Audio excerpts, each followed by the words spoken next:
Hello, and welcome to the first episode of Uncovering the Corners of the World. I'm your host, Karina Kosmala. Each episode, through research and in some cases personal experiences visiting these places, I'll be explaining some of the hidden locations found in the United States and around the globe. Cloud Gate, also known as the Bean, Millennium Park and its crown fountain, which would spill water at passerbys in the summer. The Willis Tower, formerly called the Sears Tower, and its sky deck, and Navy Pier are just some of the most commonly known attractions popular in the city of Chicago and Illinois.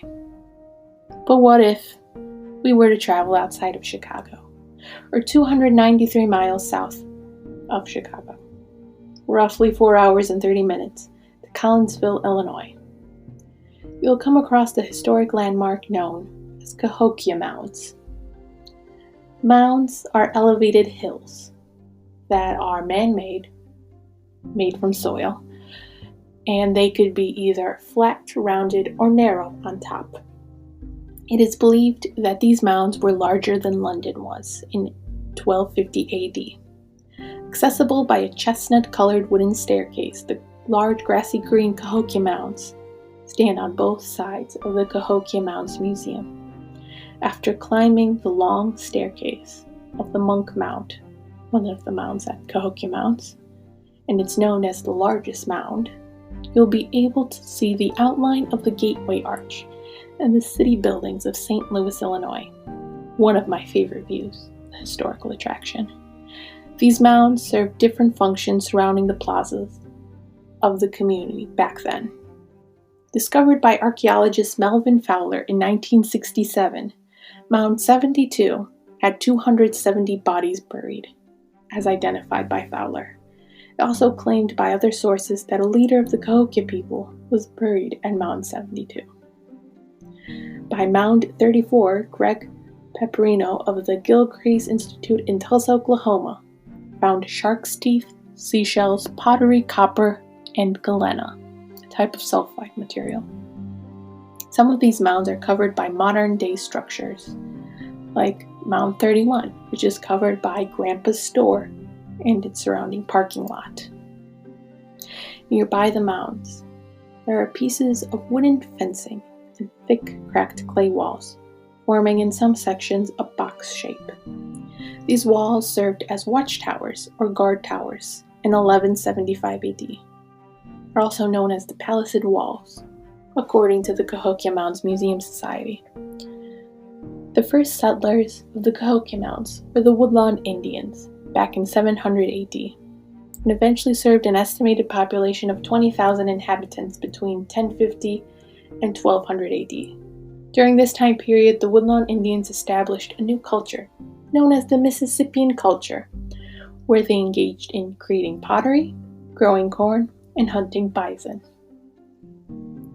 The culture of the Woodlawn Indians can also be found in the Cahokia Mounds Museum, which houses what the life of a Cahokia inhabitant would have looked like, from the homes that they built, to the clothing that they wore, to the food that they ate.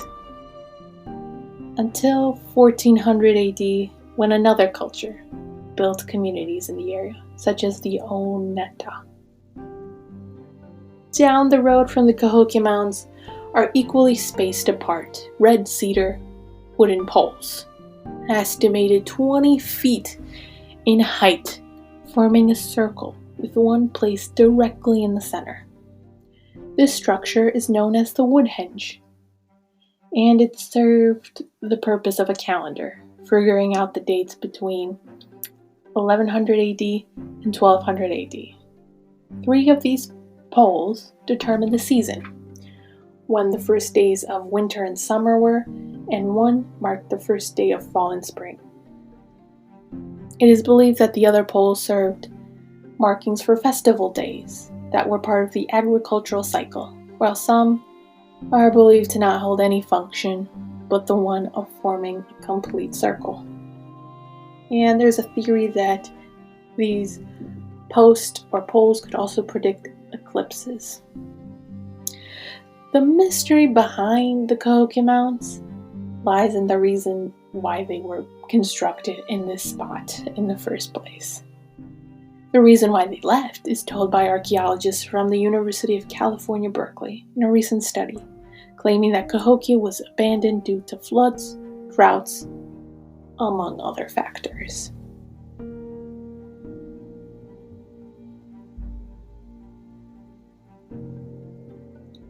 Now let's take a step back and travel 5.7 miles west of the Cahokia Mounds, approximately 13 minutes away, to 800 South Morrison Avenue in Collinsville, along Highway 159. And now picture the perfect hot dog. There might be various condiments that could be put on a hot dog. Onions, tomatoes, mustard, sauerkraut, pickles, relish, horseradish, cheese, mayo, or some people just prefer eating a plain hot dog. Yet in Chicago, or at least eating a Chicago-style hot dog, it is said that there shouldn't be any ketchup on it. And if you decide to put ketchup on your hot dog, some people might question your taste in condiments. But in Collinsville, Illinois, ketchup is something that they are proud of. So proud that they even built a giant ketchup bottle because of it. Maybe. The 70-foot tall Catsup bottle stands on top of a 100-foot tall tower. I say Catsup, C-A-T-S-U-P, which is a different spelling than ketchup, the commonly known spelling of K-E-T-C-H-U-P, but it's still the same thing. Painted red with white stripes, the bottle has the company name Brooks Catsup written across it. The name Brooks Catsup comes from the brothers Everett and Elgin Brooks, who in 1907 bought the Collinsville Canning and Packaging Company in Collinsville, Illinois, and named it the Triumphant Catsup and Pickle Company, and later changed it to the Brooks Tomato Products Company. During this time, there was also some lawsuits that occurred, specifically copyright lawsuits, and the Brooks Company had to change one of its products from Brooks Tabasco flavored catsup to Brooks Old Original Tangy Catsup. In the 1930s and 1940s, the company expanded to not only making catsup, but also chili beans, spaghetti, hominy, soups, and other sauces. You might be thinking, okay, so where does the giant water tower shaped like a catsup bottle come in? Company President Gerhard S. Suppinger during 1947 was the one who suggested building a water tower shaped like a catsup bottle, when the original water to water the tomato plants was taken from the Collinsville water supply. And this affected the pressure that was in Collinsville. The catsup bottle tower, once it was built, held 10,000 gallons of water and stopped lowering the pressure in the city of Collinsville. As time passed, the Brooks Company combined with P.G. Ritter Company, originally from Bridgeton, New Jersey, and the company moved in the 1960s to Mount Summit, Indiana.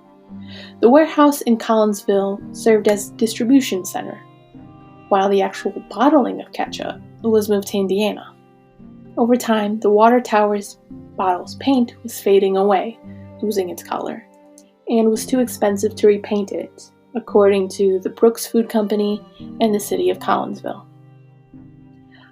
Until the Catsup Bottle Preservation Group was formed by 14 community members with the goal to save the landmark tower and to gain support from other local organizations to repair its appearance. In 1994, with $80,000 raised, From local organizations, donations, and t-shirt sales, the preservation group repainted the bottle. With the help of the antique collector of ketchup and catsup bottles, Ralph Finch loaned 1940s bottles to help restore the bottle to its original design. In 1995, all of the painting was done by hand, by workers who were hanging from cables, because other equipment couldn't adjust to the shape of the bottle in order to paint it. The bottle was nonetheless expensive to maintain its appearance.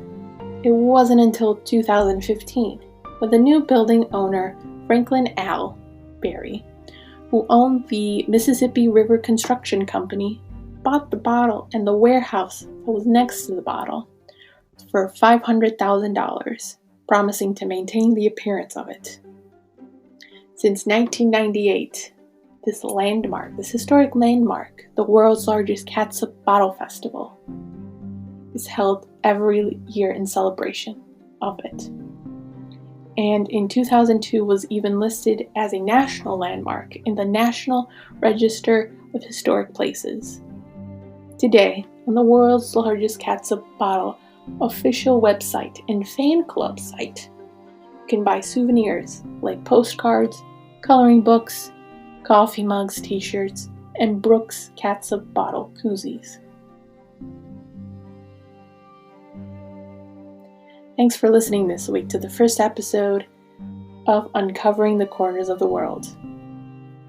Tune in next week as we check out other hidden attractions, this time under the waters of Illinois.